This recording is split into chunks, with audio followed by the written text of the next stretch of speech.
The board keeps spelling the same name, no matter who's touching it. It starts like most sessions do: a table, a board, a group of people not expecting anything serious. The planchette moves slowly at first. Yes, no, maybe. Then it changes. It begins repeating Z, O, Z, O, again. Z, O, Z, O. No matter what question is asked, no matter who's guiding the board, the same name keeps coming back.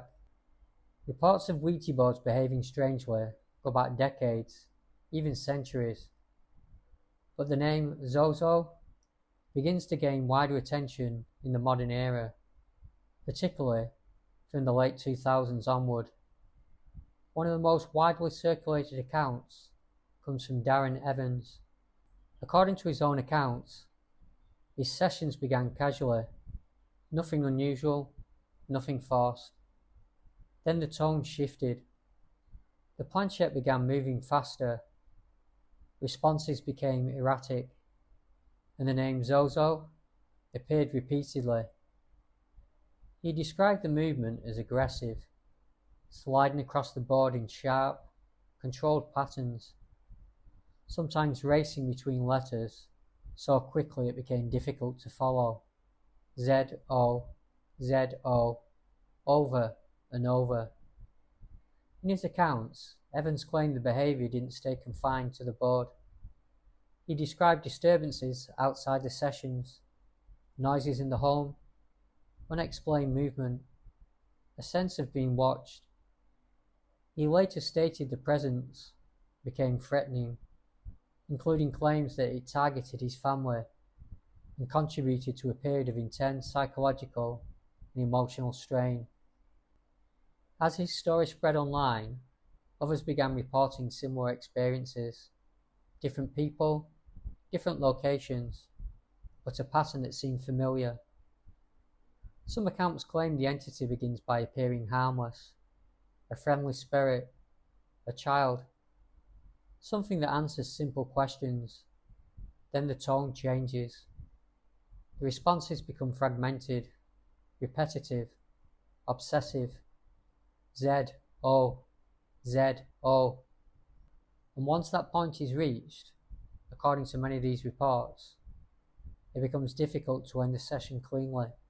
In some versions, people claim the planchette accelerates uncontrollably, circling the board, repeating letters, or moving in loops before returning to the same name.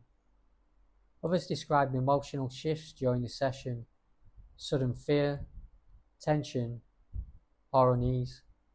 Some go further. There are reported claims of attachment, that whatever is contacted does not remain limited to the board, but follows after the session ends. These claims include disturbances in the home, poltergeist-like activity, or a lingering presence. The details vary between accounts, but the structure of the experience is often described in similar ways. Attempts have been made to trace the name itself. Some researchers point to older references. The Dictionnaire Infernal, a 19th century work on demonology, includes descriptions of supernatural encounters, and in some interpretations, names resembling Zozo appear in earlier accounts.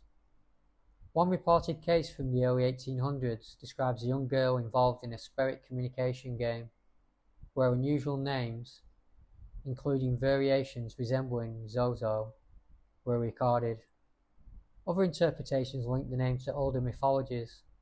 Some have suggested possible connections, by name or sound, to figures like Pazuzu, a Mesopotamian entity associated with both protection and destruction. These links are debated and not consistently defined, but they appear frequently in discussions surrounding the name. By the late 2000s, the story expands rapidly online. Forums, videos, personal testimonies. The name Zozo becomes widely recognized within Ouija-related accounts.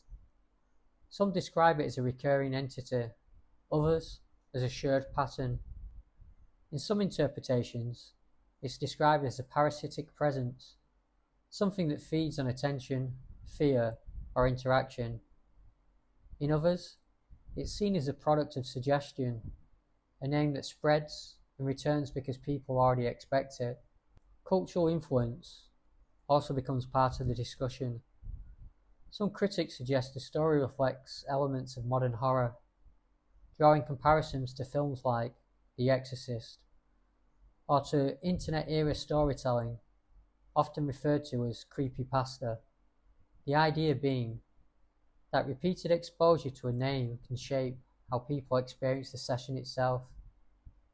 But even within that explanation, the pattern remains. People who have never met, in different places, describing similar moments. The session changes, the board accelerates, and the same name appears, Z-O, Z-O. And that's where the story doesn't settle into one answer, because everything surrounding it exists in layers. Reported experience, shared narrative, cultural influence, personal belief. Some describe it as something encountered, others as something created. But in every version, there's a moment where the tone shifts, where it stops feeling like a game and becomes something else. And from that point on, no matter what question is asked, the board doesn't move away from the same answer. Z-O, Z-O. And no one ever seems to get a different name.